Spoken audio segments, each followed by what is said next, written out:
Bonjour à tous, on se retrouve pour un nouvel épisode Mercato. Avant de commencer de parler des infos Mercato et des pistes, je souhaiterais faire un petit coup de gueule à l'UEFA qui vient de retirer les buts à l'extérieur dans tous les matchs qui auront lieu sauf en phase de poule. Ils ont enlevé tous les matchs de l'extérieur pour l'ADC, l'Europa League et la Conference League. Donc c'est quand même assez incroyable. Donc s'ils ont enlevé ça parce que des gens ne comprennent pas, c'est que ils regardent pas souvent le foot. Mais franchement, c'est un peu abusé. Donc moi, je suis pas trop pour. Mais bon, c'est ce qui s'est passé. Ensuite, il y a autre chose. C'est officiel, le retour du public dans les stades de la Liga. Alors ça fait plaisir. Enfin, des stades remplis. Ça fait plaisir. En regardant les matchs à la télé, notamment le Barcelone, tout ça, il y aura les stades remplis. Ça fera vraiment un truc. Enfin, ça fait tellement longtemps que ça fait vraiment un truc. Maintenant, on va commencer à parler des pistes. J'ai assez fait ma petite pause dans la vidéo pour parler de cette UEFA qui se fout de notre gueule. C'est parti alors. On commence par la première piste. Gravenberg, le milieu de l'Ajax, intéresse le PSG. Alors, Gravenberg, qu'est-ce que je sais de lui? Je sais que c'est un jeune joueur qui est pris dans sa sélection à 19 ans et qu'il est très bon. Donc, le PSG souhaiterait l'avoir que si un de ses milieux part, donc c'est-à-dire en remplaçant. Donc moi, je trouve que c'est une bonne idée pour l'avenir, mais on sait que le PSG souhaite gagner la Ligue des Champions cette saison, puisqu'il y aura la Coupe du Monde au Qatar l'année prochaine, donc c'est ce qu'ils veulent. Ensuite, Rico et Areola seraient des pistes pour l'Olympiakos, mais Areola a de la concurrence, mais le club aura de la concurrence pour Areola avec le Celta de Vigo et Lille. Alors, l'Olympiakos s'intéresse à Rico et Areola. Alors, Areola et Rico, ils s'intéressent, c'est possible puisque les deux sont plus trop sont pas trop. Enfin, le club du PSG ne veut pas trop les garder, surtout Areola, parce que sachant que avec l'arrivée de Donnarumma, Rico serait sur la liste des transferts. On sait que pour Areola, il y a quand même pas mal de clubs dessus. Il y a le Celta de Vigo qui le veut en prêt et Lille. Donc ça va être un peu difficile pour l'Olympiakos, mais Rico c'est une bonne idée. L'AC Milan pourrait recruter l'attaquant de Lille, Burak Yılmaz, mais serait en concurrence avec l'AS Roma et la Fiorentina. Alors l'AC Milan pour Burak Yılmaz, alors je trouve que c'est une bonne idée. Après, on sait que l'AC Milan, hein, on dirait qu'ils veulent tous les joueurs de Lille, mais bon, on va voir. Après, ils connaissent tout ça, ils en veulent. Donc on verra. Et l'AS Roma et la Fiorentina. Alors, est-ce que pour Burak Yılmaz, des clubs comme ça serait bien? Moi, je vois bien Burak Yılmaz en Italie. Après, est-ce qu'il sera aussi bon qu'en Ligue 1? Ça, je ne sais pas.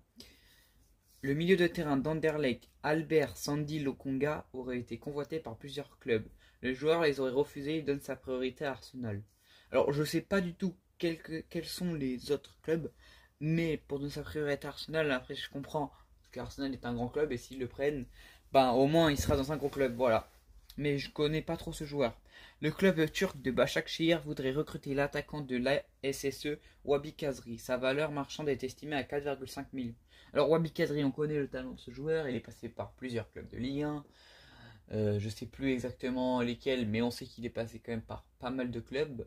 Il a toujours été très bon. Après, je sais qu'avec Saint-Etienne, il ne fait pas non plus des saisons de malade. Pourquoi pas qu'il se relance au Başakşehir où il jouera la Ligue des Champions. Thomas Basic, qui a passé un accord contractuel avec Naples, intéresserait la Lazio et des clubs anglais. Alors Thomas Basic, le milieu de terrain de Bordeaux, a fait une bonne saison. C'est pour ça que bon, pas mal de gros clubs s'intéressent à lui. On sait qu'il a un accord avec Naples, mais bon, Naples n'a toujours pas donné ce que veut Bordeaux pour son joueur. Et du coup, les autres clubs essayent de les devancer. Hein. L'OM aurait une nouvelle piste en défense centrale qui serait les défenseurs de Santos, Luan Pérez, 26 ans. Alors, on connaît le nouvel entraîneur de Marseille. On sait que il vient de Santos, donc il veut faire revenir des joueurs qu'il trouvait forts. Après, je connais pas du tout parce que quand ça joue au Brésil, alors je regarde encore moins. Mais ça peut être une bonne idée. Après, voir comment il joue parce que c'est vrai que la défense de l'OM n'est pas ouf, quoi, la défense centrale. Après, ça va, mais c'est pas non plus incroyable. L'Inter et l'AC Milan étudieraient la possibilité de faire signer le gardien remplaçant du Barça, Neto. Son agent serait en Italie pour nouer les premiers contacts. Alors on sait que Neto, ça fait beaucoup de temps qu'il n'a pas joué, parce que quand il joue, c'est quand tu as la blessure de Ter Stegen. Alors est-ce que c'est une bonne idée? Oui, puisque il viendrait comme titulaire. Après, que je trouve bizarre, c'est qu'à l'AC Milan et à l'Inter Milan, je le vois pas venir en tant que titulaire, notamment pour voir quand tu vois leur gardien, Handanovic, et l'autre, ils ont recruté Mike Maignan. Donc je ne vois pas Neto venir en tant que titulaire. Donc si c'est pour qu'il vienne en tant que numéro 2, je pense que ça n'intéresserait pas trop Neto. Après, je sais pas. En difficulté sur le dossier Badé du RC Lens et Saliba de Arsenal, le Stade Rennais serait positionné sur Ozan Kabak, 21 ans, du club de Schalke 04. Alors, on sait que bon, il galère sur le dossier Saliba, notamment quand tu vois tous les clubs de Ligue 1 qui sont dessus. T'as Nice, t'as le Stade Rennais, l'OM, l'OL, t'as tous les clubs dessus. Donc, c'est vrai que c'est compliqué. Après, Badé, je sais pas pourquoi ça bug, je connais pas trop, peut-être que l'RC Lens en demande un peu beaucoup d'argent. Oscan Kabak, 21 ans. Bon, je pense que c'est une bonne idée vu son âge, déjà il est assez jeune. Et bon, Kabak, j'en ai un peu entendu parler. C'est vrai qu'il a l'air quand même pas mal. La Sampdoria aurait fixé le prix de son jeune joueur, Mikkel Damsgaard, à 25 millions d'euros. La Juve est sur les rangs. Mikkel Damsgaard, donc on connaît ce joueur puisqu'il a été titulaire avec le Danemark, si je ne me trompe pas. 25 millions, je trouve que c'est pas mal pour le joueur, parce qu'il est quand même assez bon. La Juve, s'ils le recrutent, je pense que c'est pour faire partir un de leurs attaquants, parce que quand tu vois combien ils en ont, ça me paraît bizarre qu'ils soient intéressés. Après, on sait qu'ils aiment bien recruter tous les bons joueurs de la Serie A. Donc, ça peut être une bonne idée. Marseille serait prêt à mettre 20 millions d'euros sur l'attaquant de Villarreal, Chukwueze. Le joueur aurait une clause de libération à 100 millions qui est inaccessible financièrement pour le club. Alors, Marseille, bon, ils voudraient recruter Chukwueze, j'arrive pas du tout à dire son nom de famille, de Villarreal. Donc on connaît ce joueur, on sait qu'il est bon, il a une clause à 100 millions. Je pense que sur ce dossier, c'est un peu mort parce que je pense que le club voudra que le joueur. Je pense que le club, pour les clubs qui le veulent, ils devront faire péter. Ils attendent que quelqu'un fasse péter cette clause de libération. Alors moi, je pense pas qu'ils l'auront. À voir. Après, celle-là, c'est vraiment une piste pas sûre du tout, quoi. L'OM est très proche d'un accord avec Daniel Walls, 32 ans. Valence en veut 8 millions, l'OM en propose que 3. Alors, bon, donc, sur ce dossier, on sait que c'est l'OM qui est les premiers, et même peut-être même les seuls. Après, Valence en demande 2 millions, je trouve que 8 millions c'est un peu cher pour le joueur que c'est, parce qu'il a quand même 32 ans. Ok, il est fort, il a une des bonnes qualités, il peut jouer à beaucoup de postes, je suis d'accord, mais je trouve quand même que c'est un peu abusé, 8 millions, donc 3 millions. Peut-être aussi, je dirais aux alentours de 5 millions, ils arriveront à se mettre d'accord, je pense. Après l'OL, non, après l'OL, le LOSC et le Stade Rennais, l'OM s'active pour l'attaquant de Sassuolo, Jérémy Boga. Alors, celle-là aussi, je trouve que bon, cette piste, elle est un peu, parce qu'on sait que les médias donnent beaucoup de pistes à l'OM en ce moment. Donc voilà, donc on sait que ben, tout ça, c'est un peu. Voilà, c'est un peu.